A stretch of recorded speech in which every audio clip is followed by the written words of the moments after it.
Somos CNN, el líder mundial en noticias.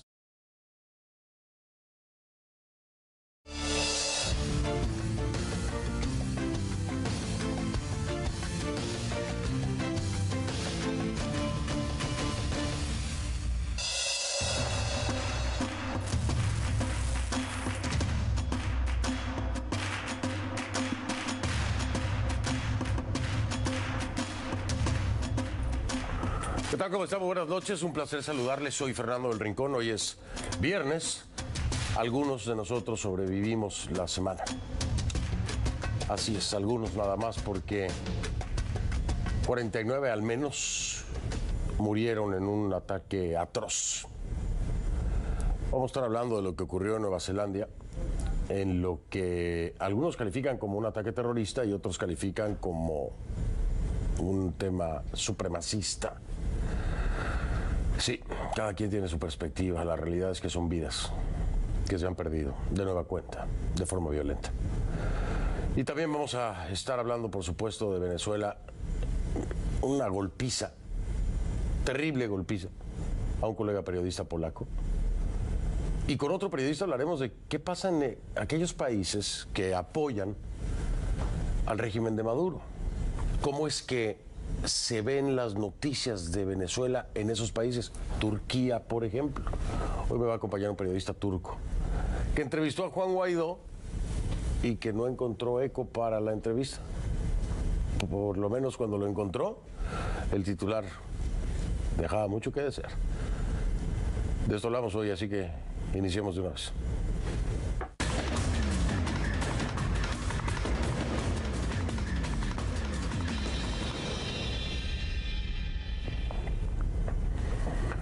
Le pido que a partir de ese momento me acompañe utilizando la etiqueta numeral Concluterror NZ de Nueva Zelanda. Concluterror NZ, esa es la etiqueta que estamos utilizando. No porque lo califiquemos como un atentado o un ataque terrorista, sino por el terror que generó esta acción, ¿no? Concluterror Nueva Zelanda. Esa es la etiqueta. Sus comentarios, por favor, a mi cuenta en Twitter, @soyfdelrincón, @soyfdelrincón. Es Nueva Zelanda. Cambiará las leyes sobre posesión de armas. Bueno, al menos así lo prometió la primera ministra Jacinda Ardern tras el tiroteo contra 2 mezquitas en la ciudad de Christchurch, en la isla sur del país, en el que murieron al menos 49 personas, como le decía, decenas resultaron heridas.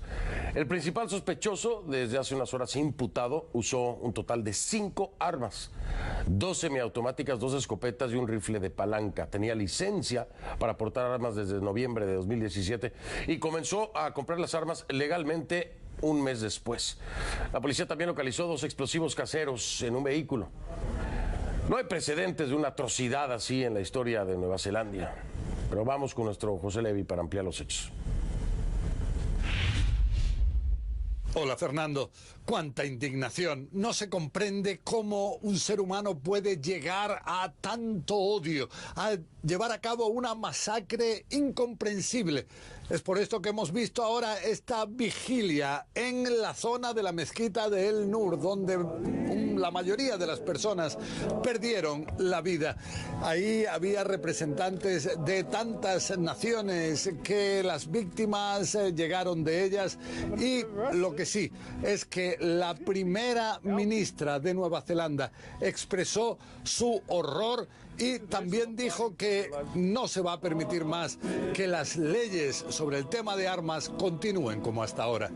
Me asesoraron de que fueron 5 armas utilizadas por el acusado o el atacante principal. Eran 3 armas semiautomáticas y 2 armas de pequeño calibre. Les puedo decir, nuestras leyes de armas cambiarán. Han habido intentos de cambiar nuestras leyes en 2005, 2012 y luego de una audiencia del 2017. Ahora es el momento para el cambio. El agresor llegó con 5 armas automáticas, parte de ellas en su vehículo, a esta mezquita de Al-Nur. Comenzó con 2 de ellas a disparar a los presentes, que huían despavoridos.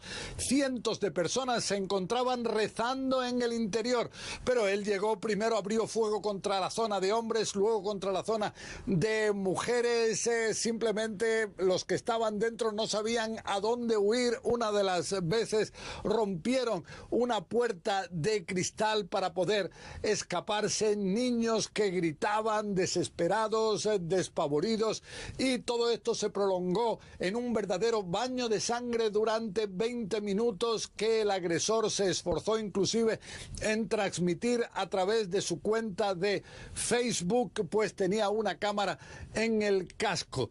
Posteriormente tuvo tiempo para, sin que nadie lo impidiera, trasladarse a una segunda mezquita y causar ahí una nueva masacre. Todo esto en una realidad en la cual ahora se está a la espera de ver qué va a ocurrir en el juicio a este hombre. Ya se presentó a la corte, se decidió el ampliar su custodia, su detención, y en cualquier caso muchos se preguntan si hubo algún tipo de colaboración por parte de otras personas en el lugar. Fernando. Gracias José Levi, con la información, con la crónica. El principal sospechoso fue identificado como Brenton Harrison Tarrant. El hombre de 28 años compareció en un tribunal con una expresión neutral, según un periodista de CNN que estaba presente ahí en la sala. De momento enfrenta un cargo por asesinato, aunque las autoridades neozelandesas señalaron que sumarán otros cargos más. Se trata de un australiano que no estaba fichado por la policía. La primera ministra lo describió como un individuo con una visión extremista. Las autoridades arrestaron a otras 2 personas en posesión de armas de fuego. Están investigando, como decía Pepe Levi, la posible vinculación con los hechos. En cuanto a las víctimas, con que fuera una, son demasiadas, pero son 49. 49 muertos, al menos 39 heridos. Aún es muy pronto para conocer con detalle las historias de cada uno de ellos. De momento sabemos que al menos 2 ciudadanos jordanos murieron, otros 5 resultaron heridos de acuerdo con la Cancillería de Jordania. Una niña de 5 años permanece en estado grave, le dispararon en el abdomen y en la pierna. También resultaron heridos 4 pakistaníes, mientras que otros 5 ciudadanos de esa nacionalidad permanecen con paradero desconocido. La mayoría de las víctimas eran migrantes, incluso refugiados que eligieron hacer de Nueva Zelanda su hogar, según declaraciones de la primera ministra. Ahora, la policía de Nueva Zelanda no quiere hablar aún de los posibles motivos de este atentado. Se cree que detrás del ataque hay un componente de extrema derecha y anti-inmigración, pero con un lenguaje similar al usado por Al-Qaeda o al autoproclamado Estado Islámico. Miguel Ángel Antoñanzas tiene más información sobre esto. Horas antes del atentado a las 2 mezquitas, una cuenta de redes sociales que se cree asociada al principal sospechoso de 28 años publicó un enlace a un manifiesto anónimo de 87 páginas. El documento ofrecía argumentos supremacistas blancos y alegatos contra musulmanes e inmigrantes, además de explicaciones detalladas sobre el atentado. Según análisis de nuestra corresponsal Clarissa Ward, el lenguaje del manifiesto es muy similar al que suelen usar varias organizaciones extremistas como Al-Qaeda o ISIS. Tiene un formato de autoentrevista. El que sospechan es el autor del doble ataque. En un lenguaje entre divertido, provocativo e incendiario, se intenta provocar una respuesta de fricción entre comunidades que habitan en democracias reformistas occidentales. Como el conocido manifiesto de Al-Qaeda, el manejo de lo salvaje, se incita a una escalada de tensión, de violencia, que llama a la guerra civil y a eliminar las zonas de cohabitación entre los musulmanes y occidentales. Es decir, sugiere una vez más la idea de la lucha de civilizaciones. A menudo el texto habla de la invasión de inmigrantes musulmanes en países occidentales. Curiosamente, en el caso de Nueva Zelanda, tan solo el 1% de la población total de casi 5 millones de personas es musulmana. Menos de 50.000, según datos del año 2013. Y hay algo más de 2 inmigrantes por cada 1.000 nacionales. El segundo punto importante es que la ideología de este atentado ha podido ser difundida no solo a través de este manifiesto, también a través de un violento vídeo donde se ve al atacante disparar indiscriminadamente contra los feligreses. El vídeo pudo verse en tiempo real en Facebook Live durante más de 15 minutos y parte de la grabación fue difundida después por otras plataformas como YouTube y Twitter. Todas estas empresas están intentando borrar cualquier rastro de este material. La policía neozelandesa y numerosos expertos en seguridad advierten que ver y compartir este vídeo en Internet ayuda a difundirlo todavía más por los algoritmos que detectan este aumento de interés. Además de incitar a repetir este tipo de acciones violentas. Por eso recomiendan que no se comparta en las redes sociales, ya que solo ayuda a los terroristas. Miguel Ángel Antoñanzas, CNN, Atlanta. Vamos a hablar de esto, esta tragedia, este terror, con mi invitado esta noche.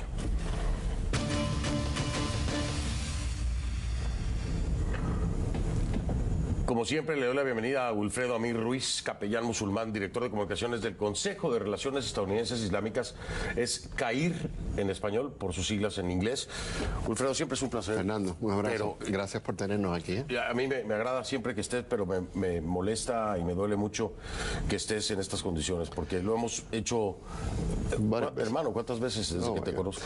Pues mira, es que los crímenes de odio y el discurso de odio es algo que lamentablemente permea en el diario vivir nuestro. Y eso es algo que ha regresado a las páginas de nuestra historia, porque era algo que progresivamente habíamos abandonado. Los que expresan el odio y lo degeneran y lo expresan degenerándolo en violencia, en algún momento, no hace mucho tiempo, estuvieron donde deberían estar, que es en los márgenes de nuestra historia y de nuestra narrativa y de nuestro diario vivir. Y ahora han ocupado el centro de nuestra narrativa. Vemos, y lo que deja este tipo de ataque probado es que estos individuos que hoy atacan una mezquita, su ideología es la misma que abrazan para atacar una sinagoga en Pittsburgh, para atacar una iglesia afroamericana en Charleston, y así por el estilo. Seguimos insistiendo que es un peligro a nuestra seguridad nacional, más que la de la frontera sur que trata de presentar el presidente, el problema de los supremacistas blancos en nuestra nación, porque en cualquier momento puede degenerar en una masacre igual o peor que esta. Wilfredo, hablando de eso, yo me tomé la tarea, como siempre la hago, de ver las declaraciones de, tú me corriges, es uno de los directivos de CAIR, precisamente. Sí, claro, de Nihal Dawit. Exactamente, que le pedía al presidente Trump hablara claramente sobre el tema racial, que hablara claramente sobre el tema afroamericano, mexicano, vaya, en una clara definición de supremacismo y de la retórica incendiaria que motivaría a personas como esta. Claro. Sin embargo, Trump se refiere a esto como un ataque terrorista. Y aquí es la pregunta. ¿Esto cómo lo ven ustedes? ¿Como un ataque terrorista o un tema racial de supremacismo? Mira, lo que lleva a los ataques terroristas son motivos o motivaciones extremistas. Puede ser que seas un supremacista blanco o que entiendas que tu religión es intolerante a todas las demás, o que entiendas que tu raza es mejor que las demás, o tu creencia, tu etnia o tu preferencia sexual.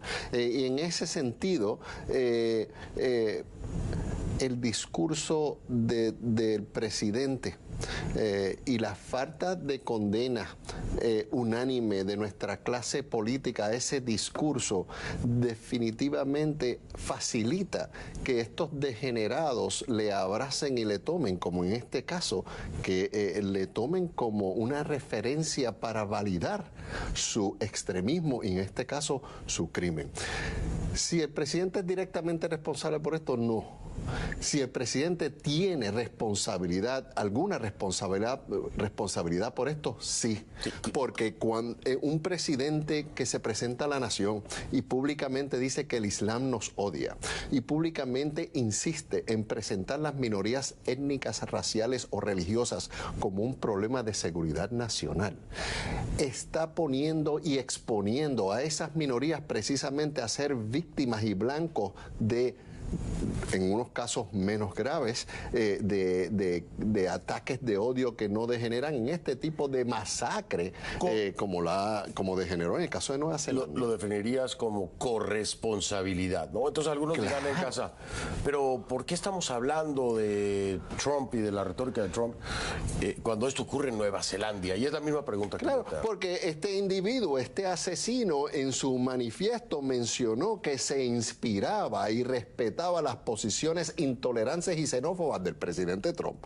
Así que no es porque sea tu opinión y la mía. Este individuo manifestó públicamente: yo he sido inspirado y me valida este odio que siento la figura del presidente Trump. Entonces, que no haya una unanimidad de todos los sectores sociales y todos los sectores políticos para de una vez darle un alto a esta retórica nociva que lo que hace es destruirnos como país, porque lo que nos fortalece y nos hace a nosotros distintos a la Unión Soviética, a la Corea del Norte y a estos países que no toleran la diversidad, que no toleran las diferencias políticas o que no toleran las diferencias de credo, lo que nos separa de ello y lo que nos enriquece y nos hace una nación fuerte es precisamente nuestra diversidad, algo que consistentemente desde antes de ser electo y luego al ser electo el presidente no quiere abandonar. Lamentablemente nosotros tenemos que traer la figura del presidente a esta discusión porque es pertinente y es nuestra posición. Mira, en la condena de hoy no mencionó la palabra musulmanes en ningún momento. No quiso condenar nuevamente al problema de supremacista blanco. Nunca lo mencionó. Mira, lo ubicó en el grado de ataque terrorista.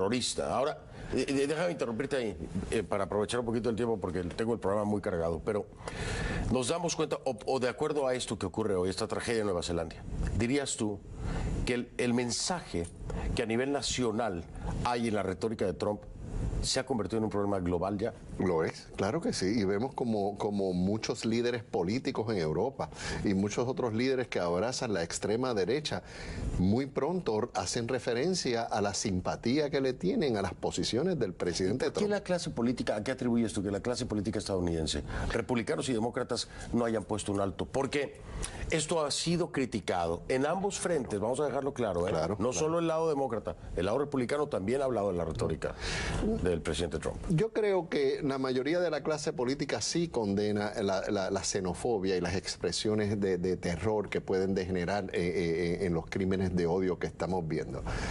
Yo creo que donde está fallando la clase política es en exigirle a nuestro presidente que cese de una vez de presentar a los hispanos como un problema de seguridad nacional, a los musulmanes como un problema de seguridad nacional, a los afroamericanos como un problema también en el país. Eso tiene repercusiones. Tan es así que el año pasado habían 900 y pico de grupos de odio activos en los Estados Unidos identificados por el Southern Poverty Law Center y este año ya hay más de 1000. Cuando en este país hay más de 1000 grupos de odio activos e identificados, hay muchos que no se han podido identificar porque obviamente operan tras bastidores y en el bajo mundo o en la clandestinidad, pero cuando hay más de 1000 y pico y eso no mueve nuestra razón social para exigir esto tiene que terminar. Esto, la historia nos ha demostrado vez tras vez que muy fácilmente degenera en crear unas divisiones en el país que la historia nos ha dicho que ya lo han pagado, por ejemplo, en el caso de los nazis, los judíos, la pagaron con millones de vidas y lo pagan otras comunidades hoy en día, sufriendo como los casos que cité, la mezquita en Pittsburgh, la iglesia afroamericana en Charleston, hoy una mezquita en Nueva Zelanda. 2 mezquitas fueron quemadas en menos de 6 6 meses aquí en el estado de la Florida, Fernando. Sí. Los crímenes de odio se han disparado en los últimos años, han ido creciendo año tras año. Y seguimos con nuestra solidaridad y oraciones. Ya tenemos que ir más allá de eso, poner las botas en el terreno, nuestra acción y la acción de nuestros políticos en tomar acciones que realmente protejan las minorías que componen la clase hispana, los judíos, los musulmanes, los sikhs, todos ellos víctimas de crímenes de odio a diario en este país. Estoy de acuerdo contigo en que estamos cansados de repudio y de oraciones, porque seguimos viendo vidas que se pierden por actos irracionales. Wilfredo, me tengo que ir, pero era muy importante tenerte como siempre. Gracias, Fernando. ¿no? Y yo te agradezco que siempre aceptes las invitaciones y me acompañes aquí. Gracias. Nuestra comunidad está de luto, pero el llamado es a que se mantengan vigilantes. Así se ha mantenido en el día de hoy, en nuestro día de oraciones congregacionales, casi todas las mezquitas en la nación con fuerzas del orden público reforzando la vigilancia y le pedimos que se mantengan vigilantes. En nuestro sentido, pésame. Lo digo yo como Fernando. Gracias, ¿no? Gracias, Fernando. Muchas gracias contigo. Gracias. Era Wilfredo Amir Ruiz, capellán musulmán, director de comunicaciones del Consejo de Relaciones Estadounidenses Islámicas, el CAIR por sus siglas en inglés. Voy a hacer pausa, como le decía Wilfredo, tenemos el programa muy cargado. Voy a hablar ahora de Venezuela. Un periodista de Polonia, sabe usted, fue secuestrado, golpeado, aterrorizado por quienes él supone fueron miembros de la Fuerza de Acción Especial de la Policía Nacional Bolivariana, la FAES. Vamos a hablar con Tomás Zurdel después de la pausa. Y también más adelante, ¿qué es lo que busca Turquía en Venezuela? Y cómo ven lo que pasa en Venezuela a través de los medios en Turquía. Me va a acompañar precisamente un periodista turco que entrevistó a Guaidó y él nos cuenta qué pasó con esa entrevista.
Le pido que a partir de ese momento me acompañe utilizando la etiqueta numeral Conclugolpiza, BZLA.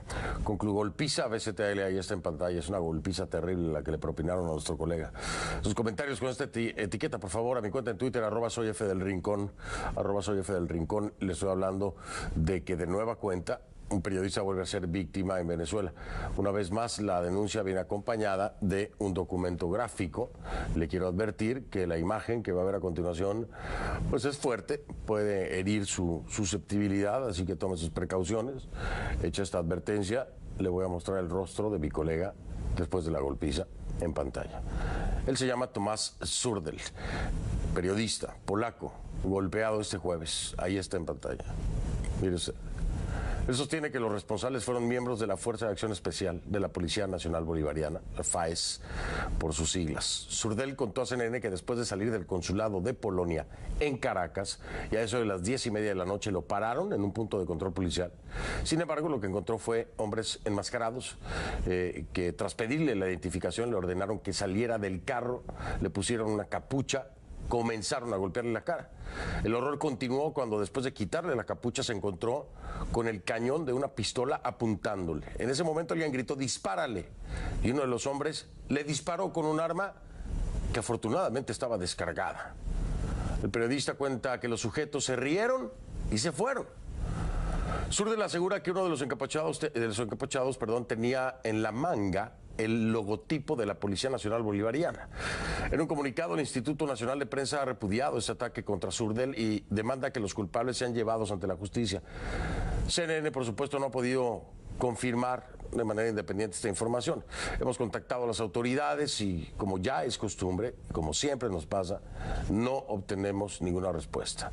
Juan Guaidó, presidente de la Asamblea Nacional, reconocido como presidente encargado por más de 50 países, se refirió al caso en su cuenta de Twitter.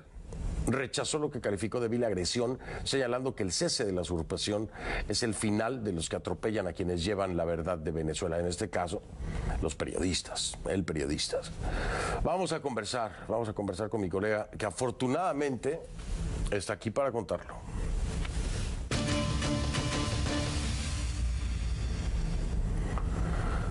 Le agradezco y le doy la bienvenida a Tomás Surdel, corresponsal de la Gaceta Wyborcza en Venezuela. Si lo dije mal, te pido una disculpa, pero no tengo ni idea de la pronunciación en polaco. Me disculpas, pero Tomás, si te quiero decir algo. Hermano, primero, gracias por aceptar esta entrevista. Aún te veo que estás muy afectado físicamente por la golpiza, se te nota el rostro aún muy inflamado.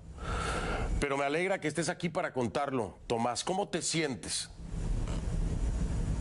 Bueno, no me siento tan mal. Buenas tardes, buenas noches. No me siento tan mal. La verdad me siento algo feliz, que era solamente la golpiza, no algo más fuerte, que todavía estoy libre, porque a los periodistas, como ustedes saben, pasan varias cosas muy golpizas, desaparecen, les ponen en prisión. Así que, bueno, como algunos mis amigos me dijeron hoy que te saliste barato. Sí, es un dicho, te salió barato. Pero quiero preguntarte algo, porque hay un momento, todo el momento es aterrador, pero hay un momento en el que me imagino, pensaste, voy a morir aquí. Es cuando te quita la capucha y tienes un cañón de pistola apuntándote a la cabeza y uno de estos tipos dice dispárale, aprieta el gatillo, pero el arma estaba descargada. Y mi pregunta aquí es, ¿tú qué crees, Tomás? ¿Esto fue a propósito? Me refiero a hacer el engaño de que el arma iba a ser disparada y no tenía balas, ¿o fue suerte? ¿Qué piensas tú?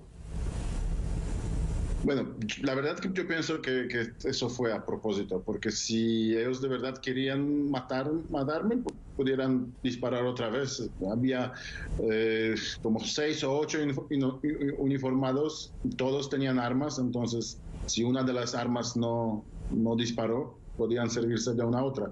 Así creo que será solamente para asustarme. Ahora, ¿a qué atribuyes tú, Tomás, el que haya ocurrido esto? a tu labor periodística o tuviste la mala suerte de encontrarte este grupo de personas? ¿Qué crees tú que hay detrás de todo esto? La verdad que no sé y que creo, bueno, quiero pensar que era mala suerte. Yo simplemente pasé por ahí, me encontré con esa patrulla y querían, como se dice en Venezuela, joderme, joder a alguien y me tocó a mí, porque, bueno, no sentí que me estaban esperando, no me alcanzaron. Yo pasaba por una calle, podía pasar por una otra, pasé por una calle, una de las calles principales del barrio de Bellomonte en Caracas, que es centro de Caracas, no es una zona periférica, y bueno, ellos estaban ahí parados, no que me alcanzaron o me persiguieron, así que no pienso que me estaban esperando a mí, porque no es una ruta que yo tomo cada día, no es algo habitual que yo paso por allá, así que pienso que era simplemente una mala leche. Mala suerte dices tú, pero ¿te identificaste en algún momento como periodista cuando ellos te detienen? Es decir, ¿ellos supieron que eras periodista? Sí, porque como yo tengo una cédula de extranjero venezolana, yo fui residente durante 7 años en Caracas. Yo me fui de Venezuela hace 2 años, pero todavía tengo una cédula de extranjero venezolana, y en las cédulas de extranjeros está marcada la profesión, y en la mía dice periodista. En la tuya, entonces tenían claro que eras un periodista. Ahora, si hay que poner en una escala del 1 al 100, siendo el 100 el nivel más alto de certeza sobre si eran o no funcionarios de las FAES, de la Fuerza Especial, ¿tú qué me dirías? ¿Estás 100% seguro de que eran funcionarios?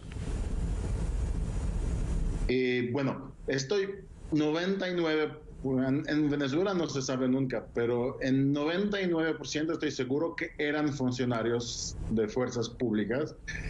Si era FAES por 100% no lo puedo decir, porque no vi la sigla de FAES, pero todos estaban vestidos de negro y todos tenían pasamontañas en las cabezas, y los que siempre veo pasando por esta parte de la ciudad de noche, así vestidos de negro y con las pasamontañas, son justamente los funcionarios de FAES. Pero no tenían.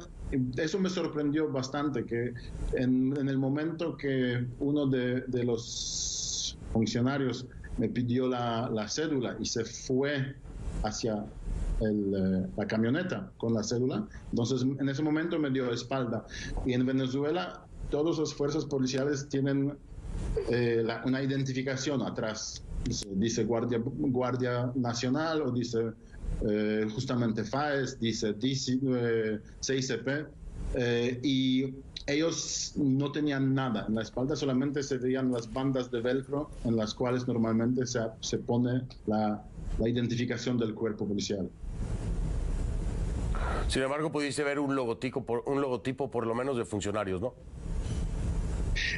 Yo en una de las mangas vi el logotipo de la Policía Nacional Bolivariana, PNB, lo que no excluye que sean FAES, porque FAES oficialmente es parte de la Policía Nacional Bolivariana. Pero no tengo la certeza que era FAES, y de hecho yo hablé hoy con unos amigos, algunos de mis amigos son abogados, y también me decían que puede ser FAES, puede ser DGCIM, puede ser el SEBIN, hay varias opciones. Bien, pues yo te digo que me da gusto que estés aquí, te quiero agradecer que hayas aceptado la entrevista en el programa, y la última pregunta que te hago es, Tomás, ¿te quedas en Venezuela a pesar de todo esto, seguir haciendo tu trabajo? Bueno, por el momento me quedo, no sé hasta cuándo, no sé, porque yo ya no vivo en Venezuela como tal. Yo vine al final de enero para hacer el trabajo periodístico, para ver justamente cómo van las cosas y cómo está la movida política en Venezuela. Y por el momento me quedo viendo y bueno, espero seguir informando al público polaco sobre lo que ocurre en Caracas y en Venezuela. Te digo, como dicen mis hermanos venezolanos, valiente, Tomás, valiente. Y bueno, pues agradecerte y enviarte un abrazo como colega, que te recuperes muy pronto, Tomás, y mil gracias por tu tiempo. Muchísimas gracias a ti. Gracias, era Tomás Sur, del corresponsal de la Gaceta Wyborcza, creo que se pronuncia en Venezuela, y esta golpiza que recibió. Ay, Tarek William Saab, ¿tendrá algo que decir acerca de esto? Yo creo que debería de tener algo que decir acerca de esto, ¿no? Una investigación. Hoy precisamente Vladimir Villegas le preguntaba en su programa, ¿se tortura en Venezuela? ¿Se tortura en Venezuela? No contestaba la pregunta, le dice, yo contesto lo que me da la gana. Vladimir Villegas le dice, bueno, yo pregunto lo que me da la gana. Señor, un funcionario no contesta lo que le da la gana.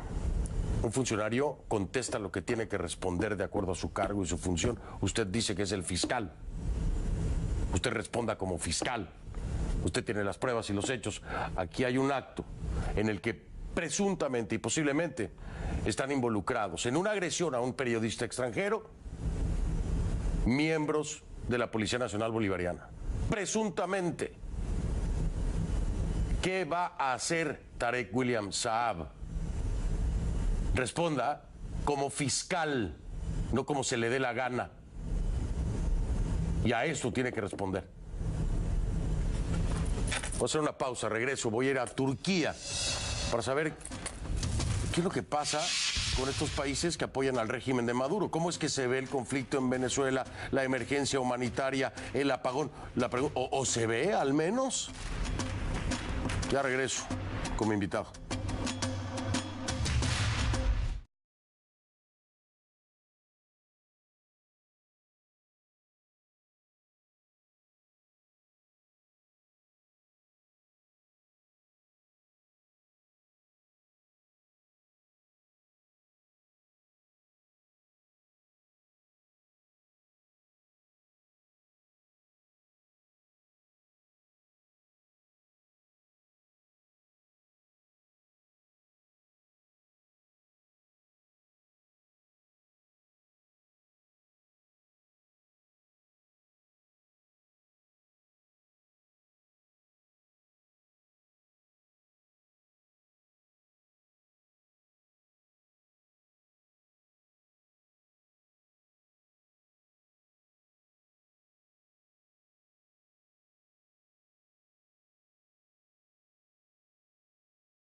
La ONG Espacio Público y el Sindicato Nacional de Trabajadores de la Prensa de Venezuela confirmaron la excarcelación del periodista alemán Billy Six. El periodista deberá presentarse ante un juez cada 15 días y se le prohibió comentar a la prensa sobre su caso. Billy Six llevaba detenido desde noviembre de 2018.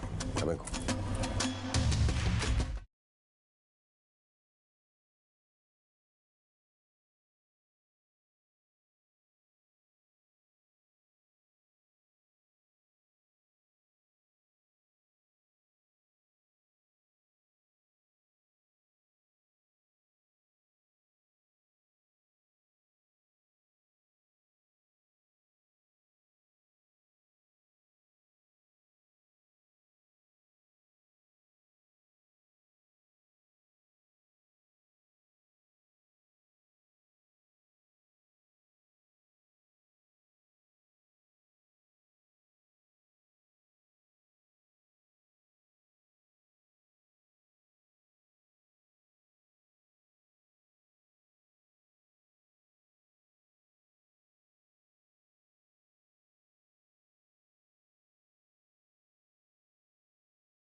Le pido que a partir de este momento me acompañe utilizando la etiqueta numeral Concluturquía VZLA, Concluturquía VZLA, y está en pantalla de Venezuela, obviamente.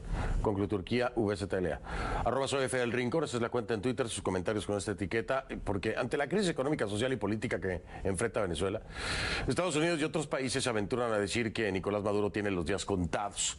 Sin embargo, varios expertos internacionales consultados por CNN aseguran que la estancia de Maduro en Miraflores depende de muchos factores que van más allá de la crisis. Por ejemplo, sus alianzas internacionales, ¿no? Uno de los países que en los últimos 2 años ha fortalecido las relaciones diplomáticas con Maduro es Turquía. Turquía es un país muy importante desde el punto de vista geográfico. Une al continente europeo y al continente asiático. Es miembro de la OTAN. Es uno de los países involucrados en el conflicto sirio. Desde el punto de vista económico, Turquía también es importante para el régimen de Maduro. En los últimos años se ha convertido en uno de los principales proveedores de comida en Venezuela. Ajá. Y también es uno de los principales receptores del oro venezolano. Más allá de los intereses políticos y económicos, Maduro parece tener mejores niveles de aceptación en la prensa turca que en la venezolana. La pregunta es, ¿cómo? ¿Por qué? ¿Sabe el pueblo turco lo que ocurre en Venezuela? Vamos con Key Guerrero, el Centro Mundial de Noticias, nos tiene un desglose y una idea para que usted entienda. Key, ¿cómo estás? Buenas noches, te saludo en esta noche de viernes. Hola Fernando, mira, es muy interesante porque como tú dices, en los últimos 2 años las relaciones diplomáticas entre Venezuela y Turquía se han fortalecido, pero creo que es muy válido decir que antes de esto no había mucho en común entre estos dos países. Sin embargo, ante el cerco diplomático que encara Nicolás Maduro, su gobierno se ha dedicado a buscar nuevas alianzas y una de esas alianzas se establece en Turquía con el presidente Recep Erdogan. Ahora, el interés venezolano en esta relación se entiende. Como decías, Turquía es miembro de la OTAN, del G20 y con una ubicación geográfica importante, y tenerlo como aliado le ofrece un gran prestigio a Maduro. Y del otro lado, Turquía también se ve beneficiada económicamente por la crisis venezolana. Pero ¿cómo sucede esto exactamente? Maduro envía oro a Turquía y Turquía en cambio abastece el programa de alimentos venezolanos conocido como CLAPS. Pero ¿de cuánto oro estamos hablando? Según una investigación de Bloomberg, en enero de 2018 Venezuela exportó $41 millones a una sola empresa en Turquía. Esa sería la primera transacción de este tipo entre ambos países en unos 50 años aproximadamente, de acuerdo a registros financieros. En febrero, es decir, un mes después, el volumen se duplicó a $100 millones y para noviembre de 2018, cuando el presidente Donald Trump impuso las sanciones al oro venezolano, ya Venezuela había enviado unos $900 millones en oro a esa misma empresa, aunque CNN por ahora no puede confirmar la transacción de manera independiente. Ahora, los expertos que consultamos dicen que este sería el interés principal del gobierno de Turquía con Venezuela, sobre todo porque esa cantidad de oro ayuda a Turquía a estabilizar su moneda, que ahora está muy débil. Y a su vez, Venezuela se beneficia porque evade las sanciones impuestas por Estados Unidos, aunque hay que recordar que ya Estados Unidos le advirtió a Turquía sobre las implicaciones y posibles consecuencias de esta relación comercial. Pero esta relación entre Maduro y Erdogan se ha visto también reflejada en la prensa turca, y hicimos una revisión de decenas de periódicos turcos con la ayuda de un intérprete y encontramos que la mayoría de las historias son a favor de Maduro, esto independientemente si el medio es del Estado, privado, independiente, e incluso hay unos medios que sí se mantienen neutros y ofrecen detalles de lo que pasa en Venezuela, pero serían muy pocos. En algunas portadas se lee millones de venezolanos apoyan a Maduro, mantente firme Maduro, todos somos Maduro, y otras van un poco más allá y le dicen, Trump, no te metas con Venezuela. La línea es una línea editorial que es prácticamente una opinión política. Todo esto, Fernando, tiene muchos factores. Primero, Turquía sostiene un alto sentimiento antiestadounidense y antiinjerencista, y de acuerdo al relato de nuestros colaboradores en Turquía, la gente ve la llegada de Juan Guaidó como un golpe de Estado apoyado por Estados Unidos y no como una opción que es avalada por la Constitución de Venezuela.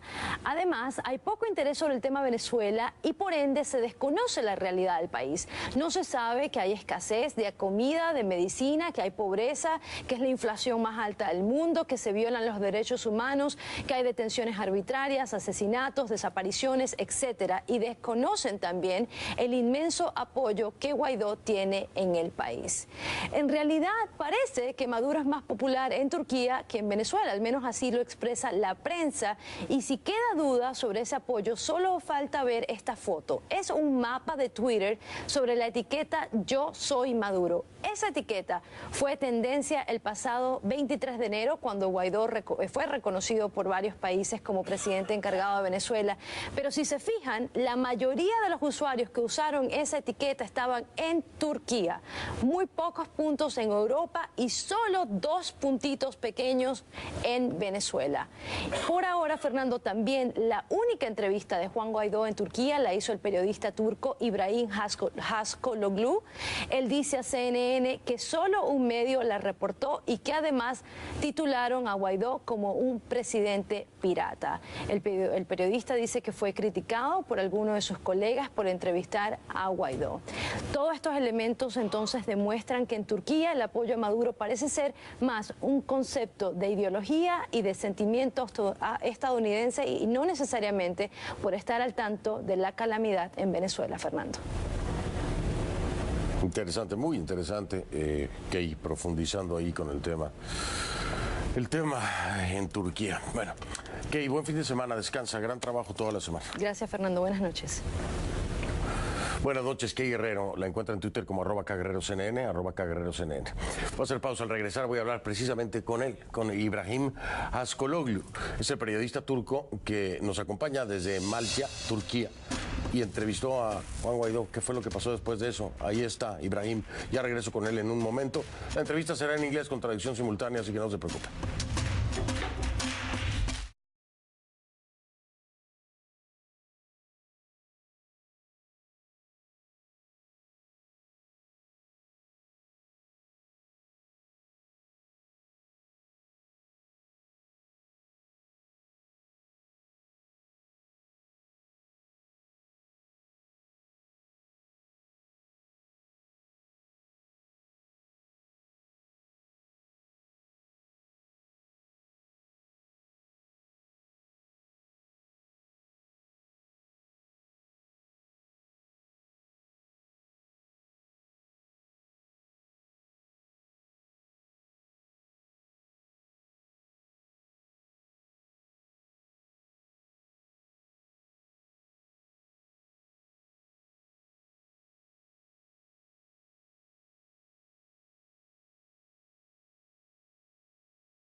A ver, me dice la producción que estamos teniendo unos problemas técnicos con la conexión con Ibrahim Haskologlu, que es un periodista turco, me acompaña desde Malatya, Turquía. Así que vamos a hacer una pausa, restablecer la comunicación y regreso para hacer la entrevista con él, ¿no? Ya venimos entonces.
En Instagram, ahí nos podemos ver, pongo a sus órdenes mi cuenta. En Instagram es F del Rincón.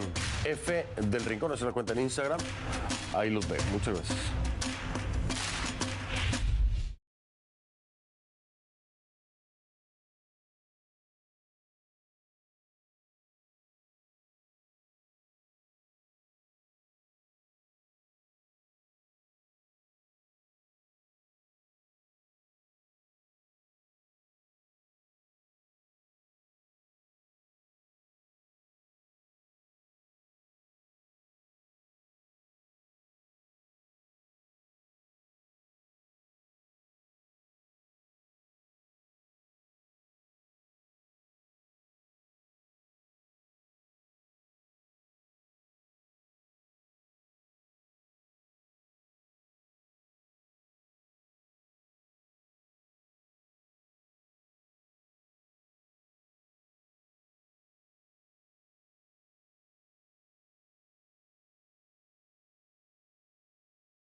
Bueno, tenemos problemas en establecer la comunicación con Ibrahim Haskologlu, es el periodista turco que nos acompaña desde Malatya, Turquía.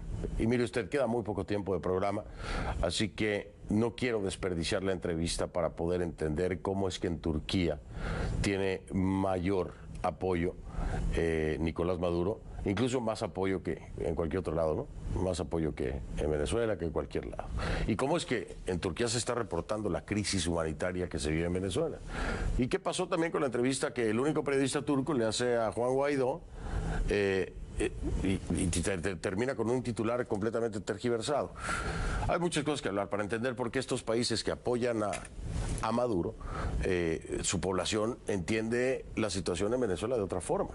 ¿Por qué? Bueno, a través de los medios, realidades, además de que tienen sus propios problemas, pero también lo que se presenta en los medios forma una opinión que nosotros desconocemos. y que a través de los ojos de Ibrahim vamos a poder entender. Pero esa entrevista con él la voy a tener que mover para el lunes, para poderle dar el tiempo suficiente.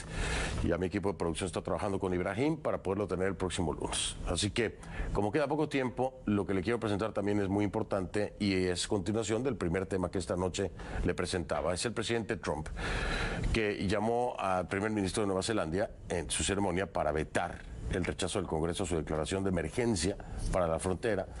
Reiteró sus condolencias por lo ocurrido en las mezquitas, que fue transmitido en redes. Johnny Molinares reporta sobre este que es el primer veto en la presidencia de Trump. Ponga atención.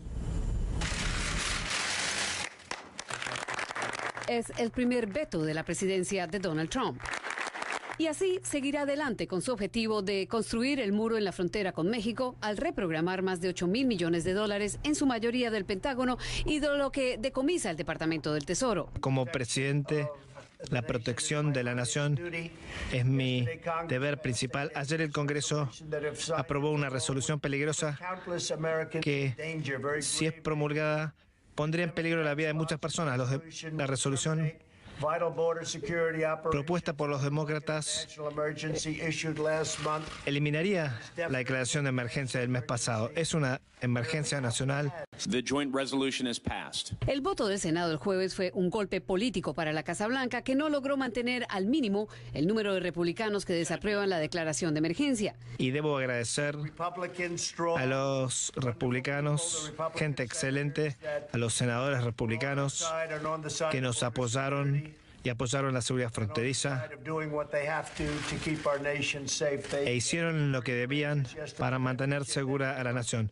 Los 12 senadores oficialistas que rechazaron la emergencia nacional de Trump reconocen la potestad del presidente para declarar una emergencia nacional, pero consideran que Trump no puede eludir el mandato del Congreso, que solo había aprobado $1.600 millones en el presupuesto. El secretario de Justicia, Bill Barr, respaldó al presidente, indicando que la declaración de emergencia está claramente autorizada bajo la ley y que lo que ocurre en la frontera es el tipo de situación que requiere una emergencia nacional. Los demócratas programaron una nueva votación del 26 de marzo en la Cámara de Representantes para intentar anular el veto.